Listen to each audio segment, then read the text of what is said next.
خي عصام بغيت نسولك. مرحبا. واحد الدري صاحبي قال لي الراجل يجوز له ما يصليش في بعض الحالات، كيفاش؟ انسان يجوز ليه ما يصليش في جوج الحالات، الا كانت عليه دم الحيض او دم النفاس. صاحبك شنو الحاله عندك؟ صراحة بغيت نضحك معكم شوية، ولو أن الموضوع ما فيش الضحك. الصلاة أخوتي ماشي حاجة بسيطة، راه عمود الدين، والله ما كاين شي عذر يخليك تخليها، لا تعب لا شغل لا سهر لا هم ولا كسل. 5 دقائق فقط، 5 دقائق توقف فيها بين يدي ربك، تفرغ فيها قلبك وتقول الله أكبر، وكأنك تقول للدنيا كلها سمحي لي راه عندي موعد مع الله جل في علاه. قبل ما نكمل صلوا على النبي عليه الصلاة والسلام، يمكن تكون سبب بركة لنا كاملين.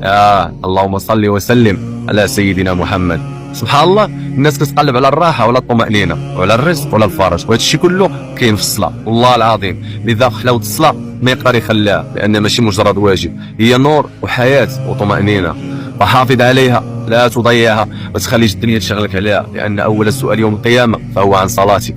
وانت ولا انت اللي كتشوف فيا دابا، واش كتحس براحه بعد الصلاه؟ ولا باقي كتجاهد نفسك؟ تخيل معايا ان اليوم اخر يوم في حياتك وصليتي، واش انت راضي على نفسك؟ يا اخي يا اختي، عودوا لربكم بالصلاة فهي مفتاح كل خير. اللهم ثبتنا على الصلاة واجعلنا من المحافظين عليها، من الذين قلوبهم تتعلق بالمساجد. لا تنسى متابعة حساب كي تكون فردا من العائلة. حياكم الله.